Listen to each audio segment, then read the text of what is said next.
하나님의 은혜와 평강이 함께 하시길 기원합니다.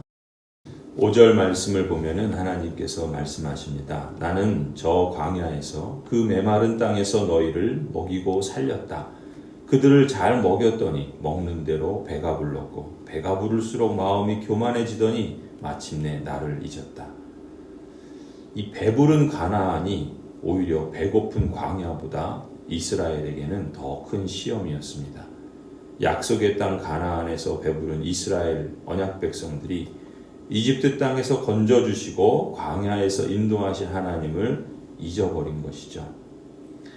1976년 중국에 기근이 들고 먹을 것이 없어서 극심한 굶주림에 시달리고 있을 때였습니다. 중국의 당산이라고 하는 시에는 인구 70만 명이 살았는데 그때 대지진이 일어나서 24만 2천 명이 죽었답니다. 가히 저주라고 할 만한 대재앙이 그 땅에 일어났던 것이죠. 그런데 그곳에 있었던 일본 대사는 충격적인 장면을 목격했다고 증언합니다. 그 기근과 지진의 참화 속에서 훔치는 사람이 한 사람도 없었대요. 남을 해치는 사람도 없었답니다. 오히려 위험을 무릅쓰고 위기에 처한 다른 사람들의 생명과 재물을 구하려고 서로 불 속에 뛰어들고 자신이 먹기에도 부족한 음식을 서로 나누어 먹더라는 것입니다. 강제된 행위가 아니라 자신의 의지에 따라 자기 의사에 따른 행위였는데도 그것을 외국인 목격자들이 보고서 놀라지 않을 수 없었다는 그런 이야기입니다. 그런데 같은 해 세계 최고의 부를 자랑하는 미국 뉴욕시에서 12시간의 정전사고가 있었습니다. 그런데 미국 신문 방송에서는 그 상태를 한마디로 지옥이라고 표현했다 그래요. 전기가 나가서 전등이 꺼지고 자신들의 얼굴이 다른 사람에게 식별되지 않게 되니까 그 이유만으로도 그들은 남의 재산을 파괴하고 약탈하고 방화하고 서로 찌르고 죽였답니다. 배고픈 광야보다 배부른 가나안이 더 큰 시험이 될 수 있는 것이죠.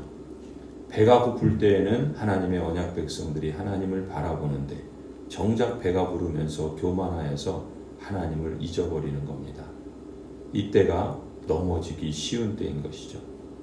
배고픈 광야를 지날 때는 하나님이 유일한 구원자였지만 배부른 가나안에 살 때에는 하나님은 여러 의지할 것들 중에 그저 또 다른 하나의 액세서리 같은 정도로 전락했던 것입니다. 하나님은 배고팠던 그 시절의 구원자였을 뿐 이제 배가 불렀는데도 더 풍요롭기 위해서 하나님보다는 세상의 여러 가지 우상들을 의지하는 그러한 이스라엘 언약 백성에게 하나님은 이제 극심한 가뭄을 일으키는 사막의 동풍처럼 동쪽의 아시리아를 통해서 북이스라엘을 멸망시키십니다. 이집트에서 건져내서 이스라엘을 낳고 광야에서 친히 기르셨던 하나님께서 이제 그들을 가나안 땅에서 그 약속의 땅에서 그들을 찢고 삼키는 맹수 같은 분이 되기로 하신 것입니다. 배부른 이스라엘이 광야에서 인도하신 하나님을 잊어버렸기 때문이죠. 하나님을 기억하지 못할 만큼 나를 교만하게 하는 배부름이 있다면 그걸 속히 걷어가시도록 기도해야 하지 않을까. 오히려 그것이 정말 사는 길이 아닐까. 이스라엘의 역사는 은혜의 역사임 동시에 배반의 역사이기도 합니다. 나 개인의 역사도 배반의 역사인 동시에 은혜의 역사가 아닐까 싶습니다. 하나님은 하나님을 의지하는 자에게 의지가 되어주시는 신실하신 하나님이시죠. 하나님께로 피하여 하나님을 간절히 찾으면 만나주시고 하나님의 구원과 도우심을 허락하시는 자비로우신 하나님이십니다. 그러한 하나님을 우리가 가볍게 여기지 말아야 합니다. 우리가 부리는 자처럼 우리가 마치 뭔가 된 것처럼 착각하지 말아야 합니다. 배고플 때 우리를 먹여주시고 우리의 유일한 구원자가 되신 것처럼 오히려 우리에게 복을 주시고 우리를 배부르시게 할 때 겸손히 하나님을 찾고 인정하고 하나님을 더욱더 경외하는 것이 마땅한 우리의 생명의 길이라 믿습니다.